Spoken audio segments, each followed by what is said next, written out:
సరే, ఇక రష్యా అధ్యక్షుడు వ్లాదిమిర్ పుతిన్ నివాసంపై ఉక్రెయిన్ డ్రోన్ దాడి జరిపినట్టుగా వార్తలు వస్తూ ఉన్నాయి సార్. రష్యా కూడా ఇదే ఆరోపణ చేస్తోంది. అయితే ఈ ఆరోపణల్ని జెలెన్స్కీ ఖండిస్తూ ఉన్నారు. ట్రంప్ కూడా రియాక్ట్ అయ్యారు సార్ ఈ ఘటన మీద. ఐఎమ్ వెరీ యాంగ్రీ అంటూ ఉన్నారు సార్. ఏంటి సార్ పుతిన్ ఇంటి మీద దాడి జరిగినట్టు వార్తలు కాదు, మీరు రాంగ్ అర్థం చేస్తున్నారు. దాడికి ప్రయత్నం చేసినట్లుగా, దాడి జరిగిందని కాదు, దే ట్రై టు అటాక్ అని. అంటే యాక్చువల్గా దాడి జరగలేదు, ట్రై టు అటాక్.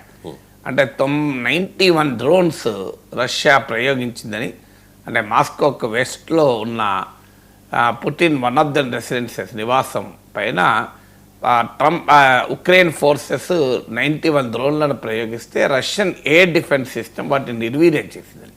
అందువల్ల దాడి జరగలేదు, దాడికి ప్రయత్నం జరిగిందన్నది రష్యా ఆరోపణ. సో అయితే మీరు దీనిపైన క్లారిటీ లేదు ఇప్పటికీ.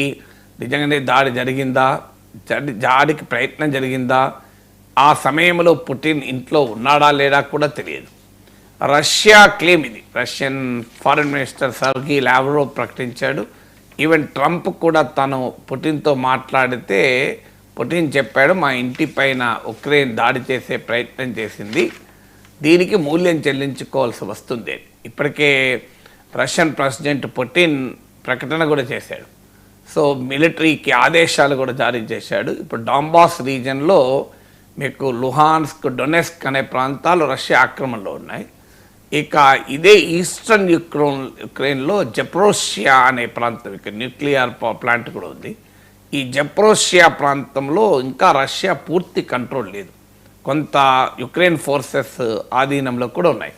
ఇప్పుడు ఈ పుటిన్ ఇంటిపై దాడి జరిగింది అని ఆరోపిస్తూ జెప్రోషియా అంటే డాంబాస్ రీజన్లో ఉన్న ఆ లాస్ట్ ప్రాంతాన్ని పూర్తిగా ఆధీనంలోకి తీసుకోవాలని ఆర్మీకి పుటిన్ ఆదేశాలు ఇచ్చాడు కూడా.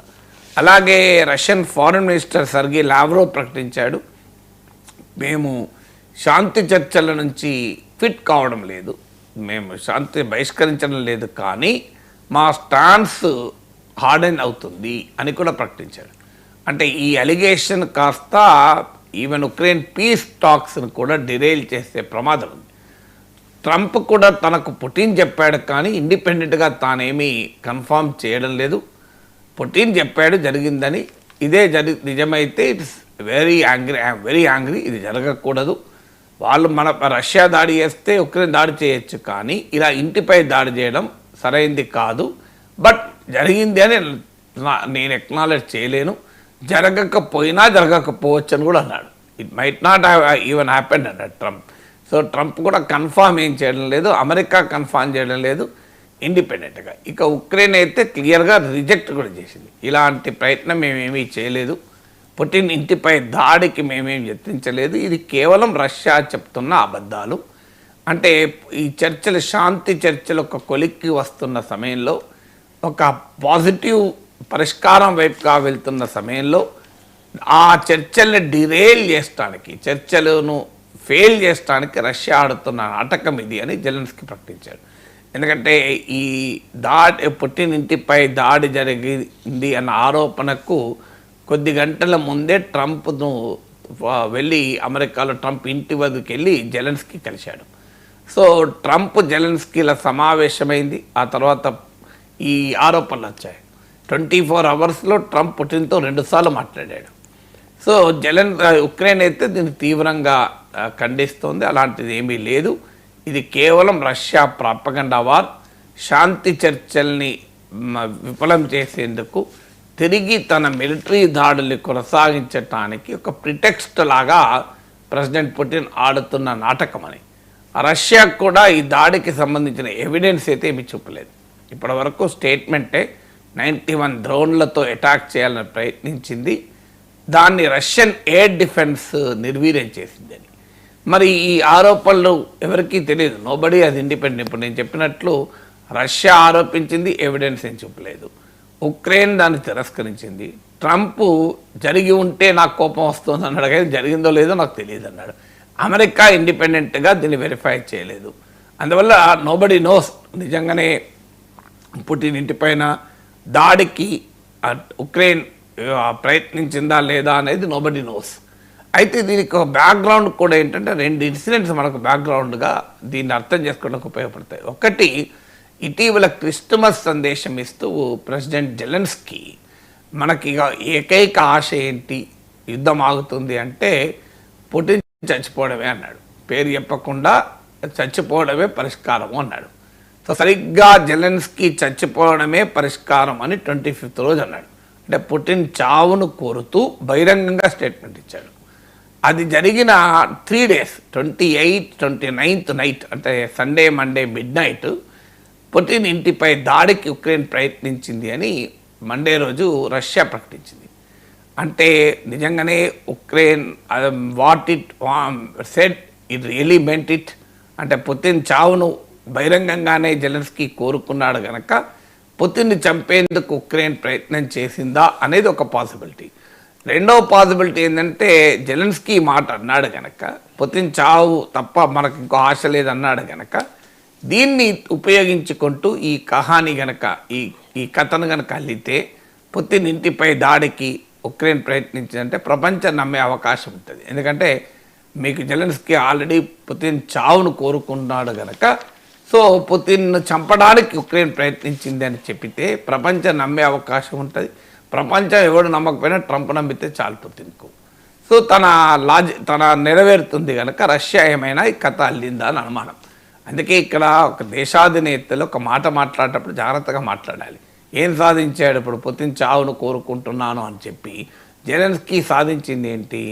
ఒక రకంగా రష్యా ప్రాపగండాకు, ఒకవేళ ఈ దాడి జరిగి ఉండకపోతే రష్యాకు ప్రాపగండాకు అవకాశం ఇచ్చినట్టే కదా. నిజంగానే చావును కోరుకున్నా పైకి అనకూడదు. సో అలాంటిది జెలెన్స్కీ చావును కోరుకుంటున్నా అన్న స్టేట్మెంట్ ఇవాళ మరి రష్యాకు ఒక అవకాశాన్ని కూడా ఇచ్చింది. జరగకపోతే ప్రయత్నం నిజంగానే రష్యా చెప్పిన తప్పైతే ఒక అవకాశం ఇచ్చింది ప్రపంచాన్ని నమ్మించడానికి. అలాగే అంతకుముందు కొద్ది నెలల క్రితం ఉక్రెయిన్ ఒక భారీ డ్రోన్ దాడి చేసింది. అసలు ఒక 18 months సీక్రెట్ మిలిటరీ ఆపరేషన్ చేసి ఈవెన్ అమెరికాకు కూడా తెలియకుండా, అమెరికా యూరప్ ఇచ్చిన ఆయుధాలు వాడకుండా కేవలం తన మిలిటరీ ఇంటెలిజెన్స్ పరిజ్ఞానాన్ని ఉపయోగించి అనేక డ్రోన్లను రష్యా ఒక కార్గో రూపంలో, వస్తువుల రూపంలో రష్యా బార్డర్కు తరలించి రష్యాలోని అనేక ప్రాంతాల్లో ఏకకాలంలో డ్రోన్లు పైకి లేసి రష్యన్ మిలిటరీ టార్గెట్స్ అటాక్ చేసింది. అందులో ముఖ్యంగా రష్యన్ న్యూక్లియర్ బాంబర్స్ ఫ్లీట్ను ధ్వంసం చేసింది ఉక్రెయిన్. అందువల్ల ఈ డ్రోన్ ఆపరేషన్ ఉక్రెయిన్ సక్సెస్ఫుల్గా నిర్వహించింది కనుక మీకు కార్గో వ్యాన్లు లారీలల్లో వెళ్ళింది, కార్గోలాగా సామాన్లాగా వెళ్ళి సడన్గా డ్రోన్లు ఒక్కసారి ఆ వ్యాన్లకి లారీలకి వెళ్ళి పైకి లేసి రిమోట్ ఆపరేషన్, అంటే ఎక్కడో 100 kilometers దూరములో ఉన్న వాహనాల్లో, లారీల్లో, వ్యాన్లలో ఉన్న డ్రోన్లను జెలెన్స్కీ సరిహద్దు ఆవల నుంచి ఆపరేట్ చేసి ఆ రిమోట్ డ్రోన్లను రష్యన్ మిలిటరీ అటాక్ చేసింది. ఇది మామూలు ఇంటెలిజెన్స్ మిలిటరీ ఆపరేషన్ కాదు. ఆ చరిత్ర కూడా మా జెలెన్స్కీ ఉక్రెయిన్కి ఉంది కనుక రష్యా చెప్పింది నమ్మటానికి వీలు కలుగుతుంది. అది నిజమో కాదు తెలియదు కానీ రష్యా లేదా నమ్మించడానికి వీలు కలుగుతుంది. చూడండి, గతంలో ఇలాంటి డ్రోన్ ఆపరేషన్ చేసింది కనుక ఇప్పుడు కూడా పుటిన్ని చంపేందుకు డ్రోన్ ఆపరేషన్ చేసింది అని. దీనికి తోడు మూడవ డైమెన్షన్ ఏంటంటే వెస్టర్న్ ప్రాపగండా. వెస్ట్ ఇప్పటికీ అనేక సార్ల నుంచి పుటిన్ చచ్చిపోతున్నాడు, పుటిన్కు క్యాన్సర్ ఉంది, పుటిన్కు తీవ్ర అనారోగ్యం ఉంది, పుటిన్ ఇట్లున్నాడు అట్లున్నాడు అని చెప్పి కొన్ని ఏళ్ళుగా కథనాలు అల్లుతూనే ఉంది వెస్టర్న్ మీడియా. సో ఈ వెస్టర్న్ మీడియా కథనాలు కూడా పుటిన్ చావును బేస్ చేసుకొని మా కథనాలు కూడా వెళ్ళడం వల్ల రష్యాకు ఒక రకమైన అవకాశం కూడా వచ్చింది కదా జరగకపోతే. అందువల్ల నోబడీ నోస్ జరిగిందో లేదో మనకు తెలియదు. పుతిన్ ఇంటిపైన దాడికి ఉక్రెయిన్ ప్రయత్నించిందో లేదో తెలియదు, కానీ ప్రయత్నించి ఉంటే మాత్రం ఇది చాలా ప్రమాదకరమైన పోకడ. ఎంటైర్ శాంతి చర్చల్ని డిరేల్ చేసి రష్యన్ మిలిటరీ క్యాంపెయిన్కు ఉక్రెయినే అవకాశం ఇచ్చినట్టు అవుతుంది. జరగకపోతే రష్యన్ ప్రాపగండాకు ఈ 3 పరిణామాలు: ఒకటి, పుతిన్ చావును జెలెన్స్కీ కోరుకోవడం, గతంలో ఒక భీకర డ్రోన్ ఆపరేషన్ ఉక్రెయిన్ చేసి ఉండడం, వెస్టర్న్ ప్రాపగండా మెషిన్ మొదటి నుంచి పుతిన్ చావు గురించి స్పెక్యులేట్ చేయడం వల్ల రష్యా ఈ ప్రాపగండాకు కూడా, అంటే ఈ ప్రచారానికి కూడా అవకాశం దొరికింది. Right sir. ఇక తెలంగాణ అసెంబ్లీలో